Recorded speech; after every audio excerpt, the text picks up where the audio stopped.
Bonjour, paix et joie à vous. Soyez les bienvenus sur Déploie-toi. Ici, c'est Jean Kodjo et aujourd'hui, nous voulons parler du réveil du gestionnaire, la mentalité. Et l'objectif de cet entretien est de briser le mythe selon lequel la pauvreté est un signe de piété. Et par conséquent, de réveiller en nous la grâce et la capacité de la responsabilité individuelle que notre Créateur nous a donnée. Et donc, pendant longtemps, l'on nous a fait croire que stagner était une forme d'humilité. Tu pries pour un miracle. Tu attends que la porte s'ouvre, mais tu oublies cette chose essentielle, la responsabilité, les clés, la capacité, tout cela sont en toi et sont entre tes mains. Voyons un peu dans la parabole des talents, en Luc 25, à partir du verset 14 et suivant, où le maître confie à ses serviteurs des talents.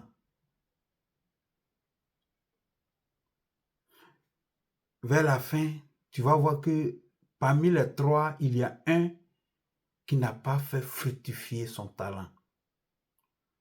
Et le maître ne le blâme pas parce qu'il n'a pas la foi ou parce qu'il ne prie pas. Mais le maître dit de lui ici, serviteur mauvais et paresseux.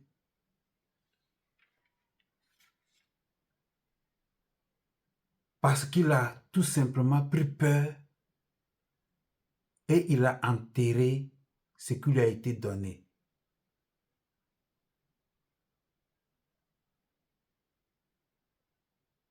Il a enterré son potentiel.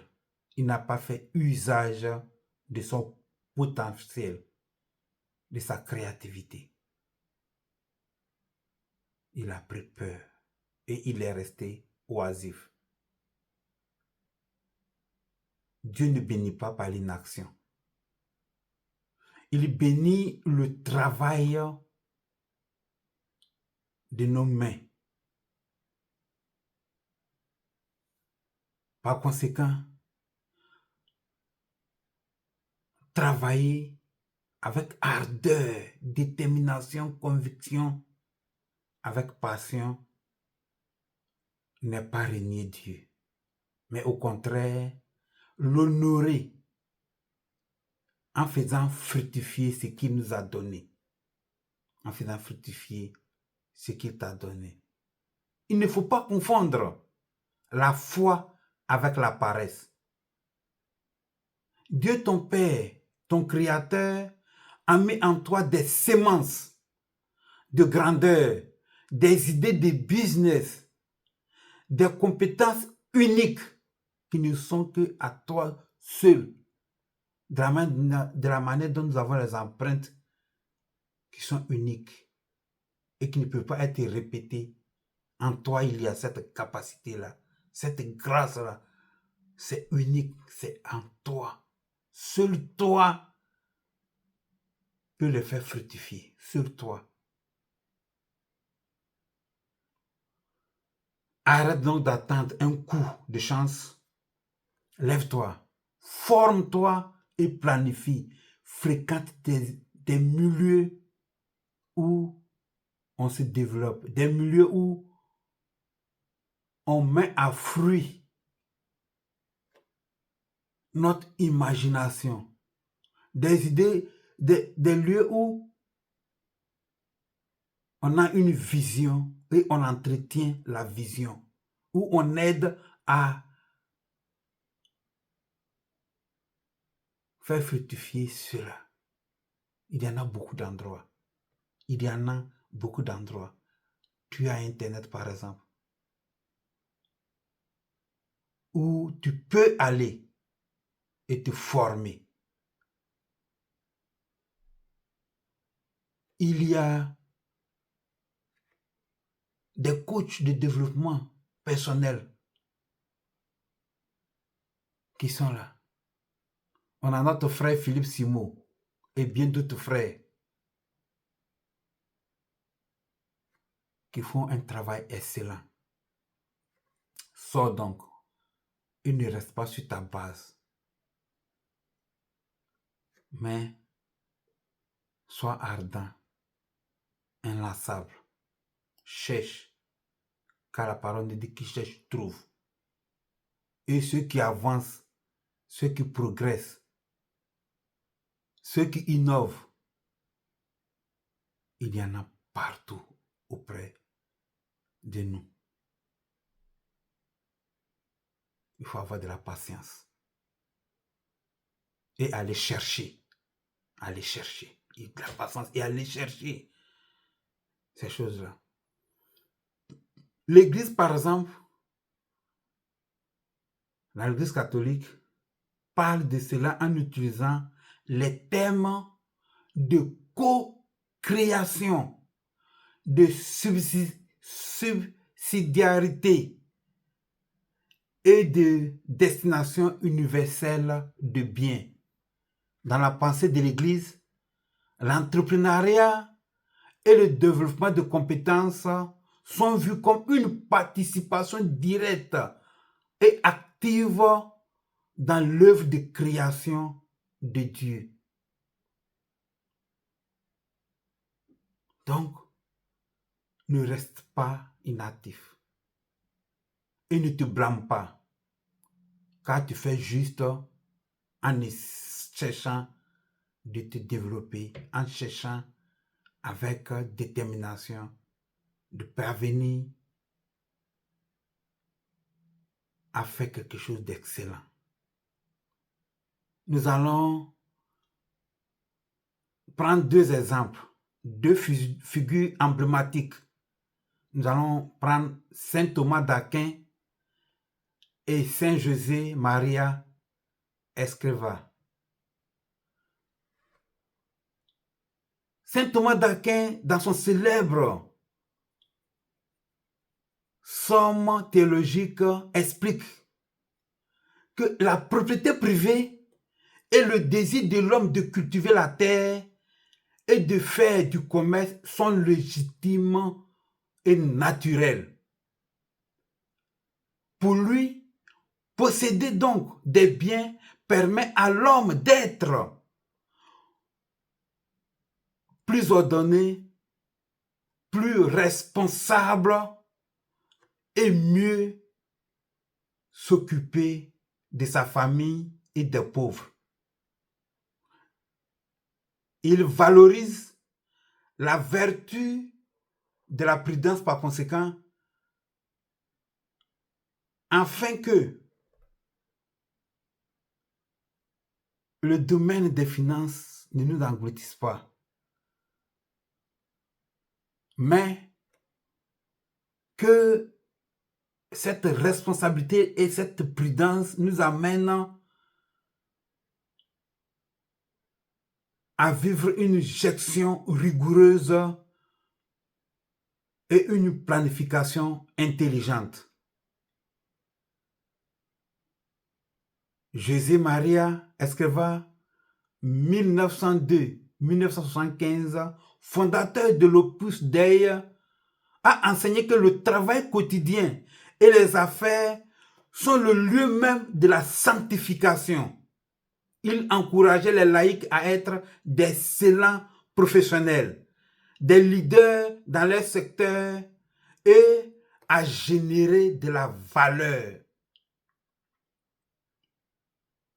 Son message clé: Dieu ne t'appelle pas à faire des choses extraordinaires, mais à faire extraordinairement bien les choses ordinaires.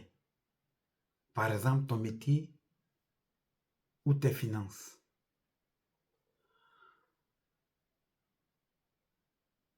Cela nous amène, en agissant ainsi, à réveiller en nous cette grâce du gestionnaire qui nous a donné quand il confie la responsabilité à Adam de cultiver le sol. Dieu avait donc un désir que l'homme vive dans le bonheur en cultivant le sol, en se développant, en étant un co-créateur responsable du monde qu'il nous donne, du monde du travail, du monde de la passion, de la créativité, de la création de la richesse. Nous avons énoncé cela quand nous avons parlé de saint Thomas d'Aquin, qui dit posséder des biens permet à l'homme d'être plus ordonné, plus responsable et mieux s'occuper de sa famille et des pauvres.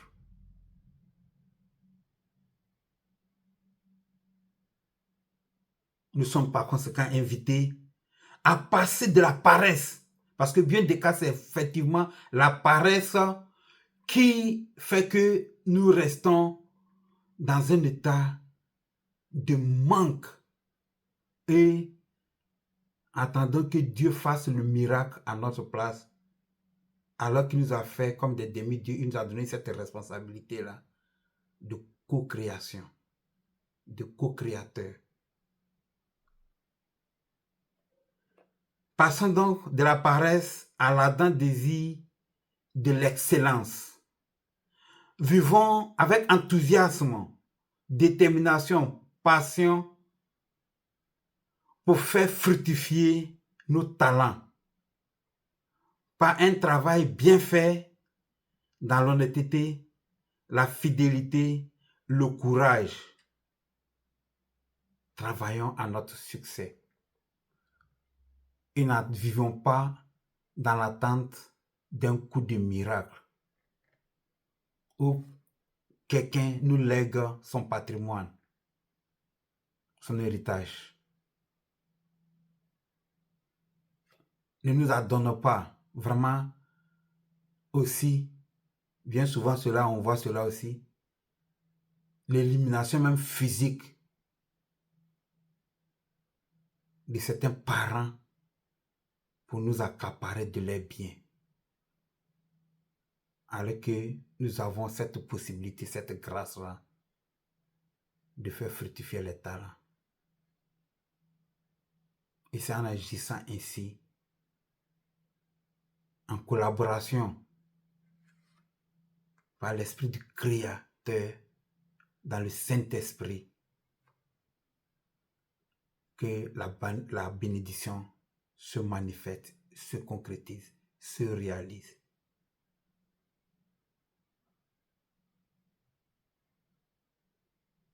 Il faut donc nous réveiller et réveiller ce gestionnaire-là qui en nous a été déjà mis, qui est ce potentiel-là qui nous donne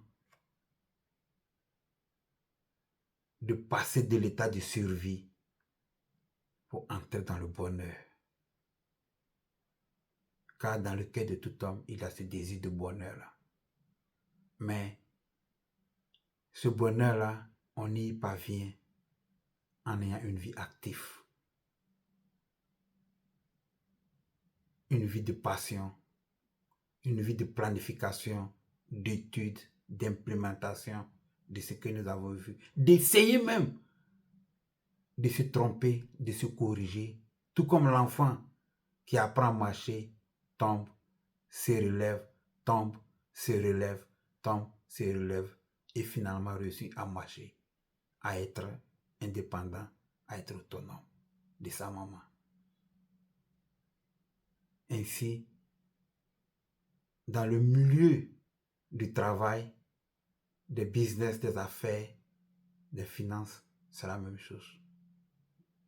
Il faut se mettre en activité pour apprendre. On n'apprend pas sans avoir connu d'échecs, sans avoir fait des erreurs. C'est pas possible.